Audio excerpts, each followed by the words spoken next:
We put these videos together on behalf of the Ontario ARC to aid in the gift wrapping booth for the managers and the wrappers at Eastview Mall. There are two sections. One section is for the managers, and it talks about the opening and closing procedures and the different responsibilities of the manager in the booth. And then there's a second set of videos that are for the wrappers, indicating how to wrap standard gifts, how to put bows and ribbons on, and how to wrap unusual gifts. We hope you enjoy them. If you have any questions, get in touch with Sierra Seabolt at Ontario ARC. Thank you.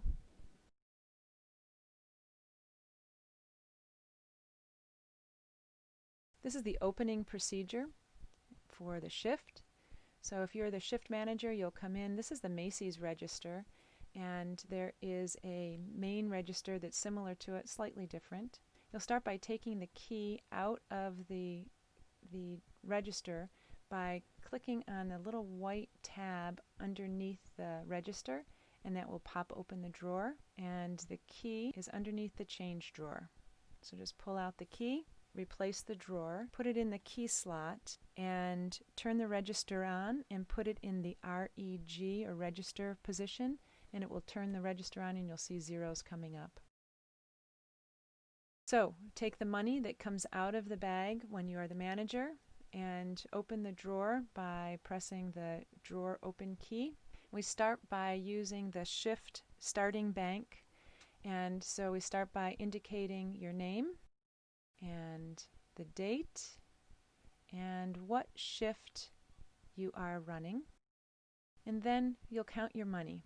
You should have the $100 starting balance or starting bank, and you do that by looking at the different denominations. There's change, there's ones, fives, tens, and I see in our hand we have some 20s, so we'll add that. And then in the starting bank, you count the amount of money that you have in each denomination and indicate the total dollar amount on each line. So there are the 20s, the 10s, the 5s, and lastly 10 ones, and add it all up and make certain that it totals $100.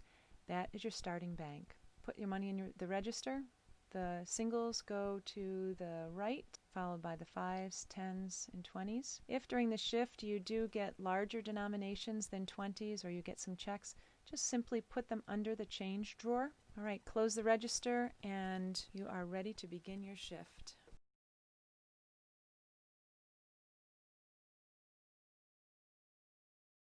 When it's time to close out at the end of a shift, that may be at the end of the day, it also may be in the middle of the day. It's just when you as the manager are leaving. Again, use the laminated sheet that talks about how to close out the register and record the sales that you've had for the day. The first thing you do, again, this is a Macy's register. It's a little bit different on the main. Turn the key to Z and then push the CA amount tendered button. It pops open the drawer and it prints out a record of all of the sales that you've had for the day. So you just wait for that tape to print all the way out, and then when it's printed out, we'll rip it off and attach it to the paperwork for the shift. Our goal in this process is to record all of the sales that we have had for the shift, and if it is the middle of the day and there's another shift coming, leaving $100 in the drawer. If it is the end of the day, then we'll take all of the money out and deposit all of it, including that $100, into the bank. So we're going to use the sheet that we began at the beginning of the shift to count out the amount of money that's in our drawer, which will tell us our sales. We again do that by denomination. So we have two 20s, $1, $2, $3, $40 in 10s, and so on. Count the 5s, 5, 10, 15, 20, 25, 30 in 5s, and then we count the singles. It's 15, and in this case we do have some change in the drawer, so we count the change, indicating that on the change line, and then we always make certain to look under the change drawer to see if there are any checks or higher denomination amounts, and there is a check, so we add that check on the check line. We then add it all up to indicate what the total amount in the cash register is at the end of this shift. As that process is going on, let me say that again, if it is the middle of the day and you are having another shift come after you, you may be leaving the $100 in the drawer for the next shift. And if it's at the end of the day and you're closing out the booth for the whole night, you'll put the whole $100 in, and that will sum up in your total. When you've finished your transactions, turn the key into the off position and put the key underneath the change drawer in the register, close the register, and it will be turned off for the next shift.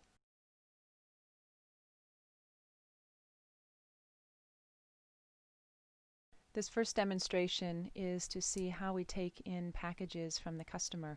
We'll start with a demo, and then when we'll simulate having a customer come and we'll take in the packages and do it live. So you see that we start by taking one of the green tags and asking the person for their name. In this case, we'll just put down Jane Doe.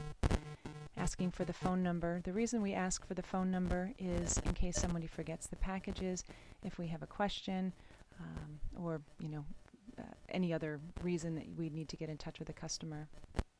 When we take in the packages, we use tick marks in the bottom indicating the size of the packages and therefore the cost of them. Then what we do is take yellow post-it notes, and this customer, for example, might have 4 packages, so we'll pull off 4 post-it notes and put the person's name on them, numbering the yellow post-it notes.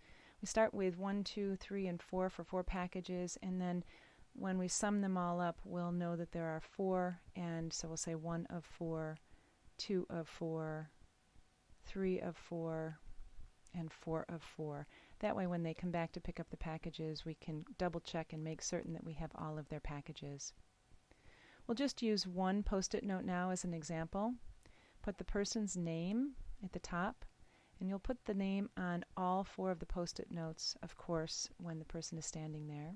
Then we ask the person what paper that they would like to use and what the person's name is that the gift will go to. So in this case, we're saying the paper is E paper, and the gift is going to Bobby. Because all of the packages look the same at the end, we want to make certain that the right gift goes to the right person. Then we take off the red tickets, and the customer gets 1 ticket, and then we adhere the other ticket to the gift using the post-it note, and in that way we are finished with how we begin to take in the gifts from customers.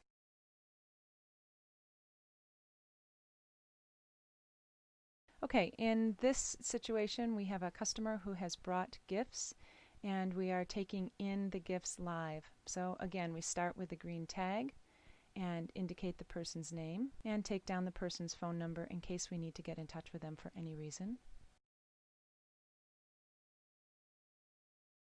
Now in this case, our customer is taking out the gifts from her bags, and we're adding her name at the top of a post-it note.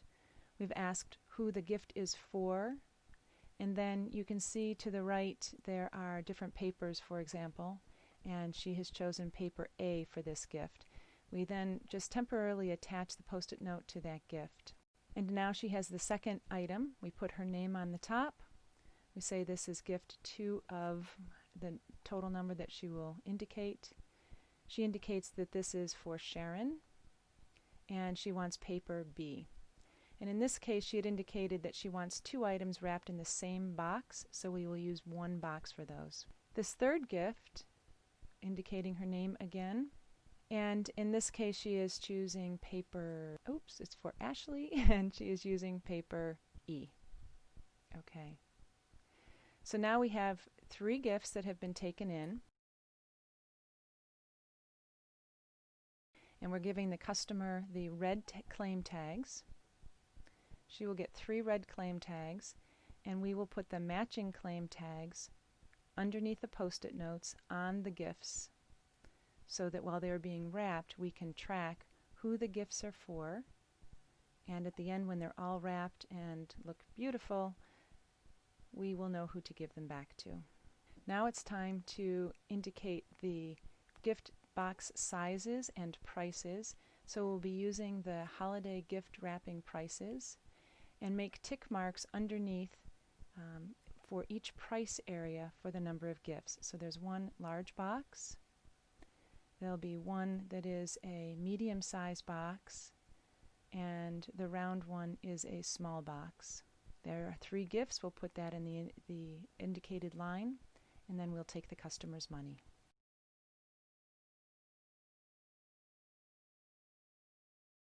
We can take cash or check.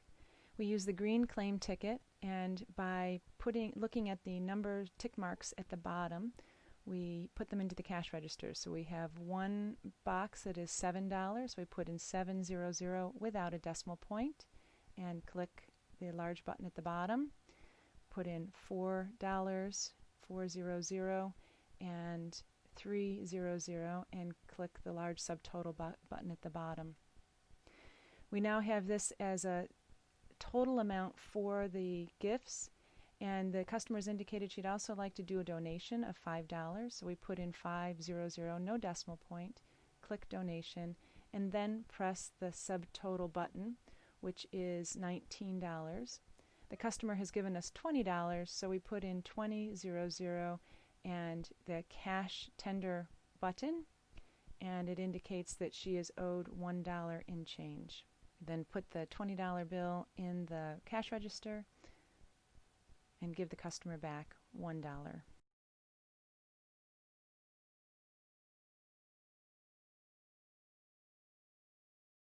Turn on the iPad and put in the code 7500 if you want to take a credit card purchase.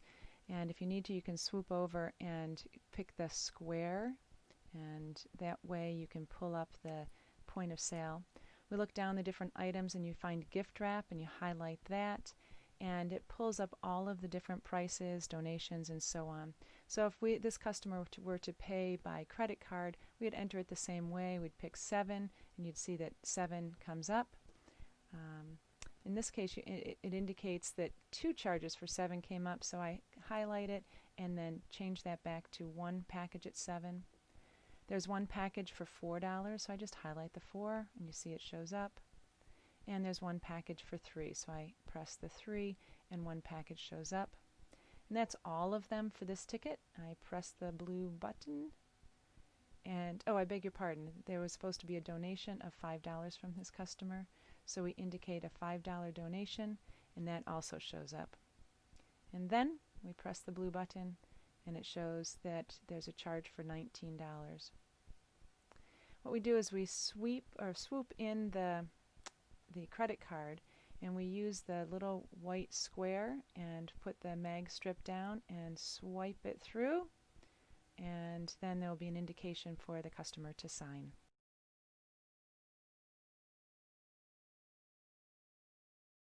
With the gifts ready to be wrapped and the money taken, we then take the green tag and put it on the letter of the person's last name, and that way we can keep inventory of all of the packages that we have. When the customer comes back to pick up their gifts, we match their red tags, take off the green tag from the board and put it in the collection bin, and that way at the end of the shift we know how many gifts we've wrapped.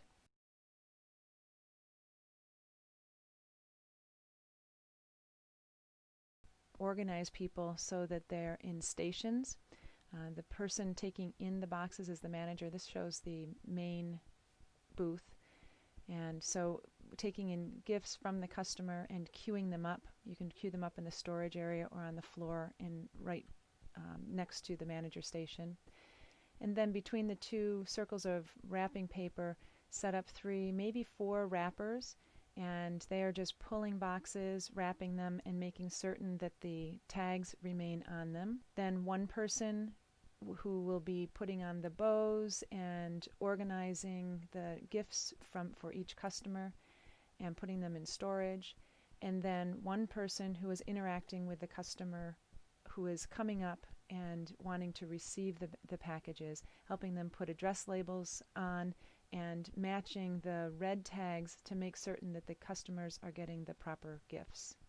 So again, this is the main booth, and the Macy's booth is set up somewhat similarly to that. It's just a little bit different orientation, but you can see at the top here is where the manager takes in the gifts and preps them for packaging. And then you can queue them up on the floor or on that table for the wrappers. And there are 3 wrappers shown. You may need 4 wrappers. And then there'll be somebody to do the bows and storage, and then somebody to give the gifts out to the customer.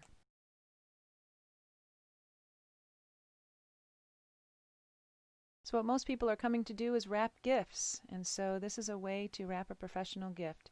We start by using the string and wrapping it around the box to see how much paper that we need. And then we look at the paper that is indicated on the yellow ticket and grab that paper, measure the length of paper needed with the string, and then cut it off.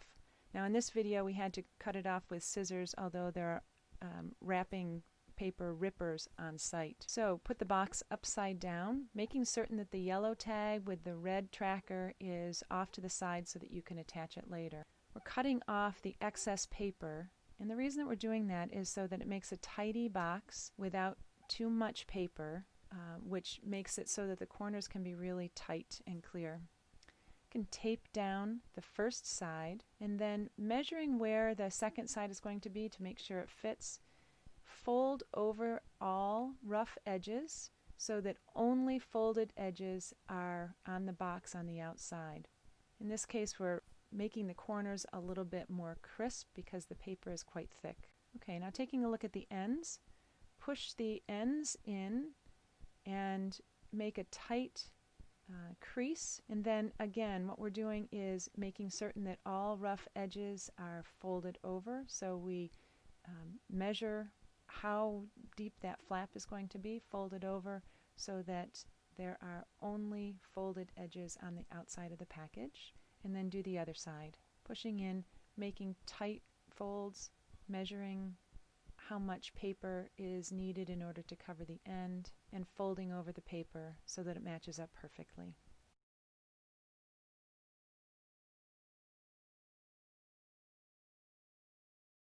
This gift is successfully wrapped. We then just turn it back over and reattach the yellow post-it note and red tag so that it can be tracked as it goes through to get a bow and out to the customer.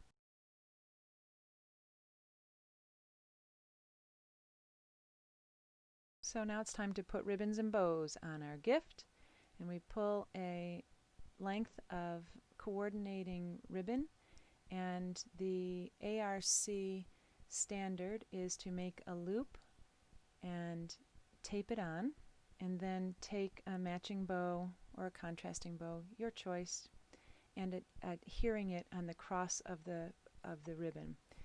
We're taping on the bow by adding additional tape to the adhesive because bows tend to pop off, especially when they're put in customer bags. And so we make certain that the package still has its tracking information on it, and we invite the customer to put down the name of the person and from whom it is given, and then when the customer is claiming their gift, we also attach that to the package, and that is a finished package. And when the customer comes back, we match the claim ticket that they have to the claim ticket that's on the package and give it over to the customer.